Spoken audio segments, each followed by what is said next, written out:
Hello everybody and welcome back to Facebook Marketing Mark 9050 Week 4 Ads. This week we're going to talk about how to create ads, what I call regular Facebook ads, sometimes called page post or promoted post ads. It's an old-fashioned term, but you may hear me refer to it because I've been around Facebook for so long. And boosted posts. We're going to talk about how to create your ad, best practices, and reports. So the basics, the auction. Most ads online are based on an auction. You bid against someone else for your ad to be shown to someone or clicked by someone. Facebook is the same way. You bid each time your ad is shown. Now, Facebook automates this for you, but it's still an auction each time. You can find out more about this at the URL below. Presenting the ad. As you can see, it doesn't have to be complicated or slick. It can be very simple. Here's an example of one we ran. Now, ads will show as sponsored if it appears in your timeline to differentiate it from organic content. This provides transparency and makes sure that you don't confuse organic and paid. And as you can see here, underneath the name of the company, we have sponsored. A few examples of ads to give you an idea of what you're going to see. Here's an event ad, an offer ad, page-like ad, page post link ad, page post photo ad, and the list goes on. There's a variety. And I'll call to your attention underneath the photo, you can see the number of likes, comments, and shares. Remember this, we're going to come back to it later. Boosted post. Now, you need 100 fans minimum to see this, so if you don't see it in your page, don't panic. But what this is a way for you quickly and easily to turn organic content into an ad, which is how you usually, I wouldn't say usually, but often create ads is by flipping organic content to the ad world. Now this is a way to do it quickly and easily because if there's one thing Facebook loves, it's giving you a quick and easy way to spend money on it. But underneath the post, you will see once you reach 100 fans minimum, at least you should, boost post. It gives you the option of doing this, which is to select a budget, and it comes up with an estimated number of people, and then you can boost the post. Now, this estimate of the number of people is just that. This isn't hard math. Facebook takes a look and guesses as to how many people you'll reach, but it doesn't know for certain, because it doesn't know at that moment exactly who's bidding against you, how good their ads are, how much money they're throwing at it, etc. So it's an estimate based on the audience you select, in this case up to 720,000 people, how many you'll get. Now, you don't have the same degree of control you do as if you create an ad from the ad interface. So boosting a post is quick and easy, not as much control.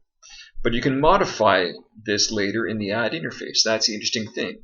So if you create a boosted post, you'll have a few options, but once it's created, you can go into your ad interface later and you can modify it. But you shouldn't necessarily boost a post just for the sake of it. You need to ask, is it relevant to your fans? Should it be shown to all of them?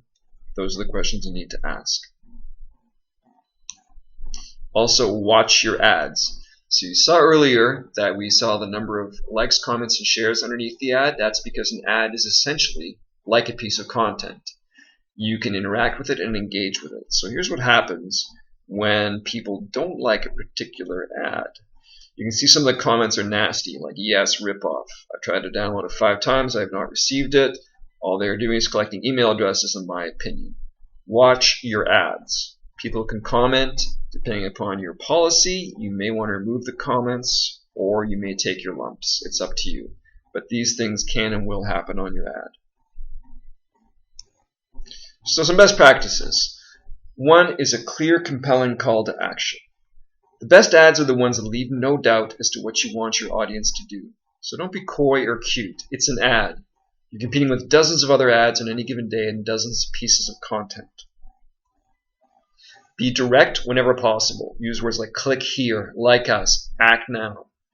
This isn't to say don't be creative, but don't overthink the ad.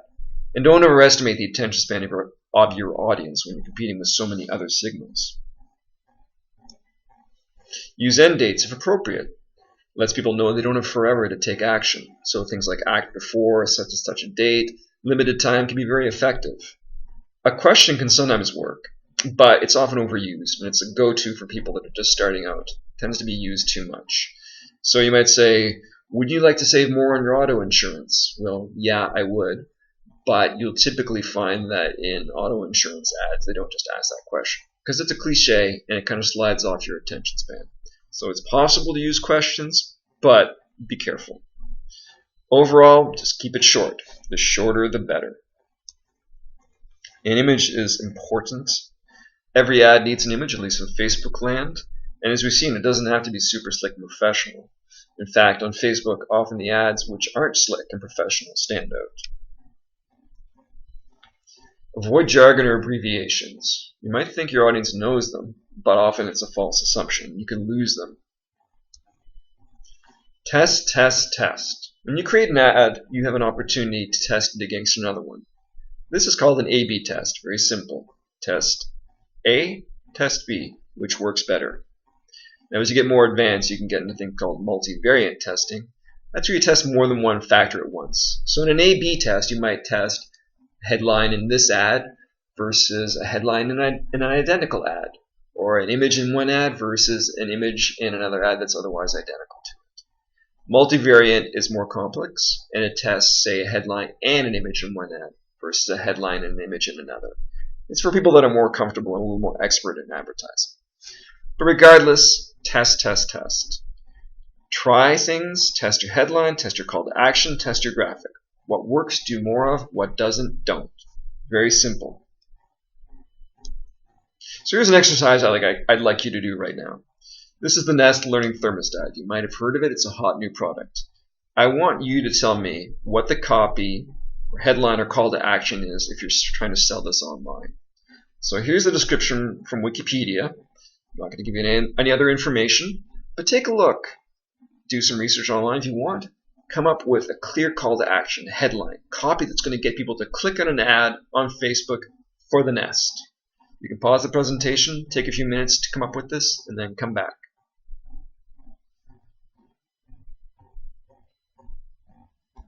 Okay, so hopefully you're back. Now, this is an ad copy, what I've copied and pasted here, but it might give you some ideas. The smart home works with Nest. Well, who wouldn't want a smart home? The Nest thermostat interacts with a range of other smart devices, making your home ultra efficient and intuitive. So pay attention to these words, and these are the kind of things you might want to incorporate in a headline or a call to action. Whatever you do, don't bury the head. Now, this is a journalistic term, and it refers to when you don't put what's most important up front.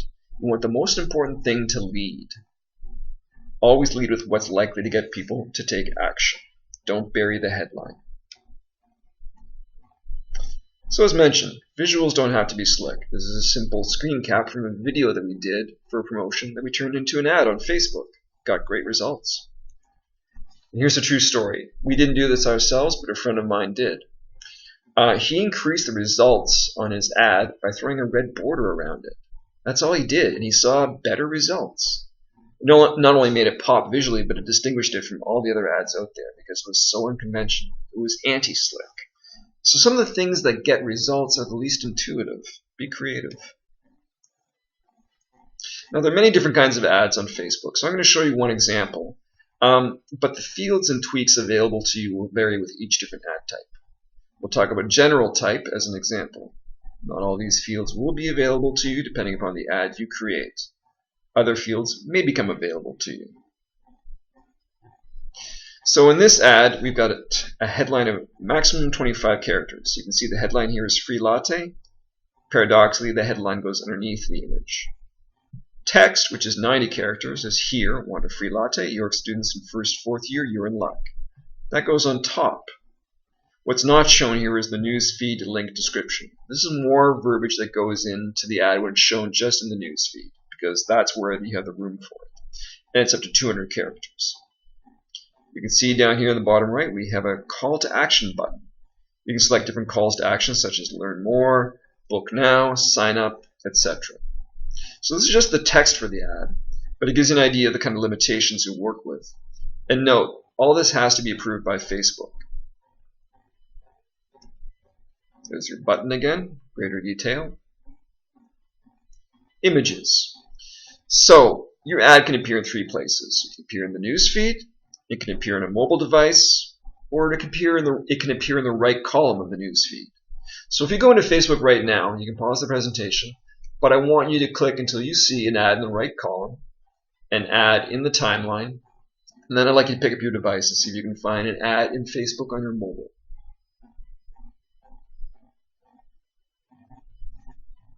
So if you've taken the time to take a look at those, you'll see that there's different sizes for the images. You also have the opportunity to put ads on what's called the Facebook Partner Network, which is something completely different entirely. Won't get into that right now.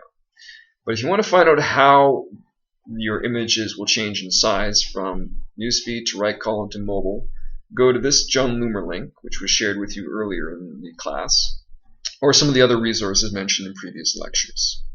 You'll see a quick and easy chart of how the different sizes look.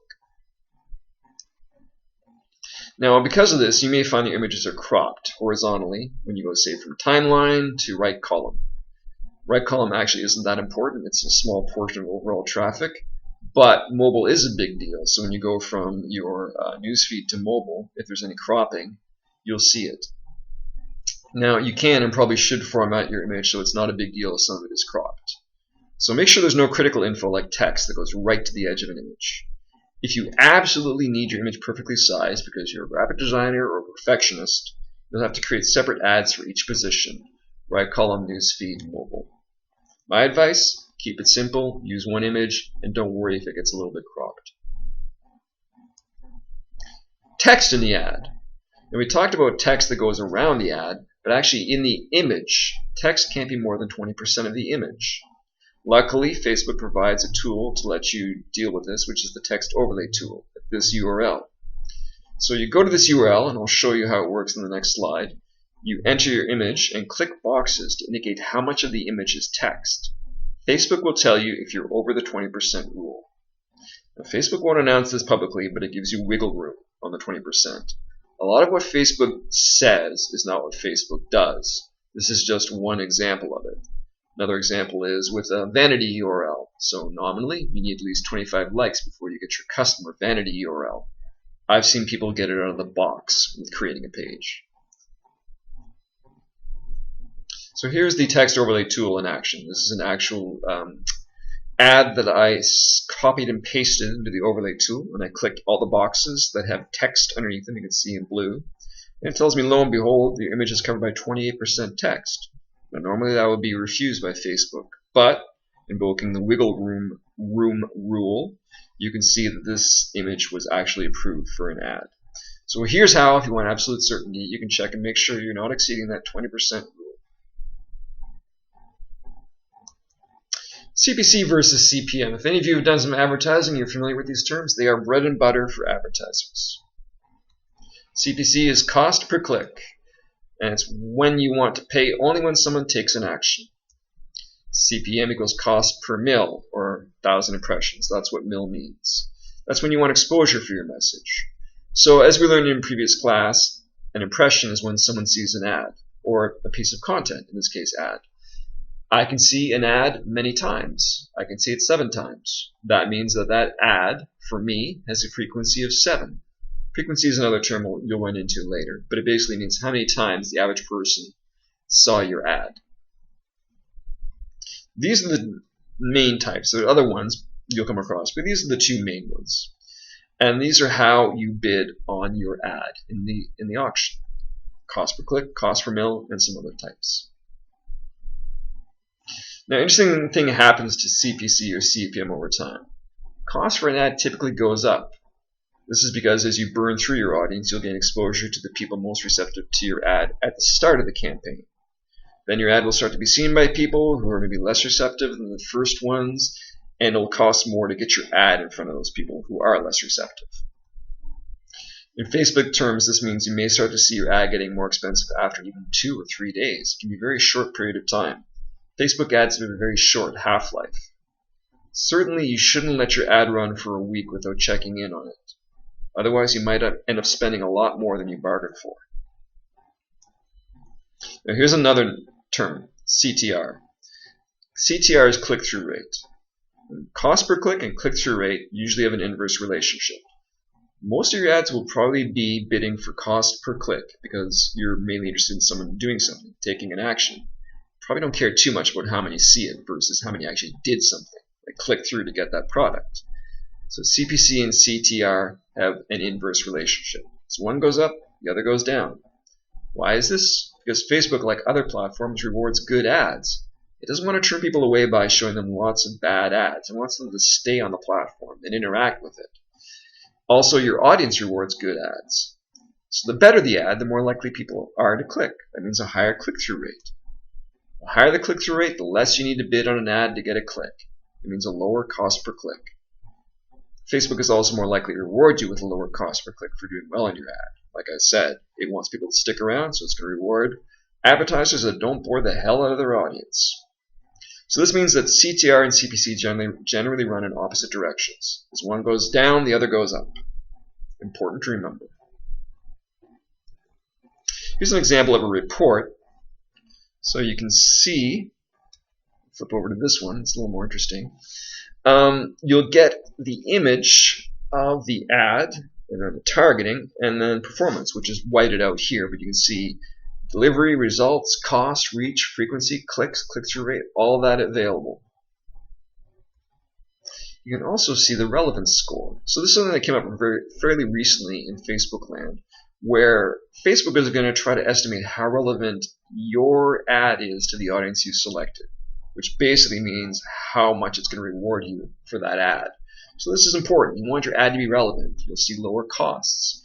So you'll be able to see this in the results section, and something to take note of.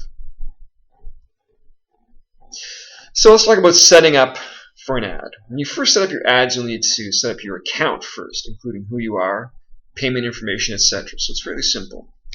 Then you set up a campaign. Each ad has to have a campaign. This is how it works. You created a campaign. In a campaign lives an ad set. Ads live in sets of ads called, crazily enough, ad sets. And then you create your individual ads, including creative, call to action, etc. Budget for ads used to live at the ad level. Now lives at the ad set level. But this is how it works. Campaign has ad sets in it. And an ad set has the ads in it. Pretty simple. So setup. The first time you set up an ad, you'll click on the big green create ad button on Facebook. So if you don't see it, you can just Google Facebook ads and you'll be taken to it. Once you create your first ad, you'll see the ad manager appear in the shortcut menu on the left hand side, so you won't have to create that button anymore, or click on the button anymore. So when you click create an ad, you're going to see this. Select an objective for your ad. All kinds of objectives. The ones you'll probably spend the most time on are sending people to your website. Probably not things like getting installs of your app because you don't have an app yet, but you might want to raise attendance at your events. Video views you may be interested in. Probably won't be getting increasing engagement in your app because again you don't have it. You may want to promote your page. This is getting page likes, and for those of you that are starting out, this may actually be an ad that would be of interest to you. Once you've got your page established, you may want to boost posts. You may want to get views for them, engagement, things like that. The other two here you can see are claim and offer, which is fairly straightforward. You want to promote an offer you've got. And increase conversions on your website. Now a conversion is when someone takes an action on your website. We'll deal with this in coming weeks with the advanced ads and content section. But this is one I spend a lot of time on, but we won't go into now because it's a bit advanced. So, select an objective for your ad. Then you'll enter information for it, such as the Facebook page you'll use for the ad. Ads need to be associated with a Facebook page, and some basic information, and then click continue. So you give your campaign a name. You can see here I've given it a name, Yes to York Website Conversions. This was for a campaign you ran at York University. And then you specify targeting. So this is what you'll see. We had talked before about entering the text for the campaign. You need to target as well. Now you have a bunch of different things you can do here. I'd advise you to poke around and learn a little bit about this. But you can see here you can select your locations. So you can enter all of Canada, you can enter a city, you can enter a province, state, other country, whatever you want. It will also give you the option of doing a radius around it, so 10 miles, 25 miles, 50 miles around the location you selected. You can select an age, gender, languages. You can also click in interests and behaviors. So these are two areas I'd encourage you to click in and find out the kinds of interests that your audience have that is available to you and their behaviors. On the right hand side you'll see audience definition. So you have a little thermometer here which shows you how broad or specific your audience is. So as you click these areas, say you enter French only, you'll see your little audience select here on the right go from very broad maybe to moderate or specific. If you narrow your age from 1865 to 18 to 25, you'll see it get more specific again. If you just select Brampton versus all of Canada, you'll see it get more specific. Generally, you want a specific audience because it costs less. So I'd encourage you to play around once you create your ad by going into the interests and behaviors and having a look. Targeting is critical for the smaller campaigns, like I mentioned. Not only will you show your ad to the wrong audience if you don't target correctly, but the tighter you target, the cheaper your ad gets. Facebook only wants to show ads to people who might be genuinely interested in them. Otherwise, people tire of Facebook if they're shown too many irrelevant ads. So Facebook doesn't want people leaving Facebook, so it rewards relevant, interesting ads with lower costs.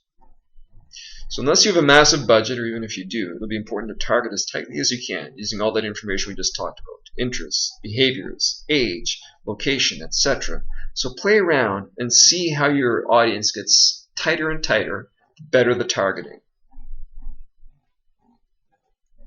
Some targeting gotchas. True, broad, and age range. Is the same message going to resonate with an 18-year-old as it does with a 65-year-old, even if it's for the same product? Those people even have the same concerns? Targeting multiple languages in the same ad. If it's important to target, say, Spanish, French, and English speakers, why would you serve them all the same English language ad? Also, alcohol, tobacco, and firearms. Facebook has strict guidelines for advertising on these, and I would encourage you to go to Facebook advertising guidelines, and we have the short link for that not only in Blackboard, but I also mentioned it in the first lecture, and if you just Google Facebook ad guidelines, you'll find it. But this deals with what you can and can't do on ads. If your business touches any of these, your ad might get turned down. So true story, a student in a previous class was doing a Facebook page for a shawarma place, Middle Eastern sandwiches. And it was also a shisha lounge, and a shisha is a sort of water pipe. It's fairly benign compared to most tobacco products. But because the name of the place was a shisha lounge, Facebook tagged it as endorsing tobacco. So he wasn't able to run ads. So be aware that if your business is associated with any of these, you might have a problem with advertising. So step 6, budget. You have targeted your audience. You've come up with some copy. You've come up with images. And you assign a budget. So you can see that you can budget per day. And if you click, you can also do a total budget for the run of the entire ad. And you can select a start date and an end date, or just run it continuously. The two main types of budget you can select are lifetime and daily. And like I said, you can start and stop whenever you want.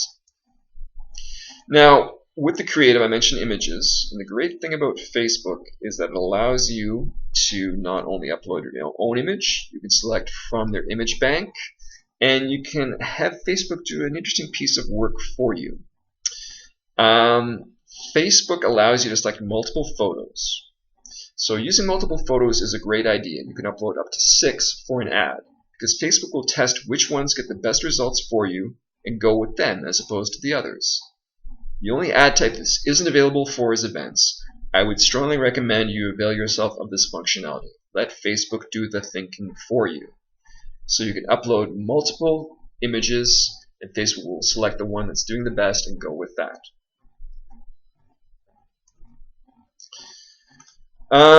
So this again is just some of the text on the right hand side. We've already dealt with this, but your headline, your text, call to action button, newsfeed link description, all that stuff goes in here. You select the Facebook page that you want this ad associated with, and you're almost ready to go. The last thing you do is place order. So at this point, the best thing you can do is to go in and start playing with the interface. You don't have to actually create an ad just yet, but I would take a look at some of those interests and behaviors because they are fun as heck, and you'll be surprised at the different kinds of interests and behaviors that come up. So take a look. We'll be uploading the assignment briefly, and happy advertising.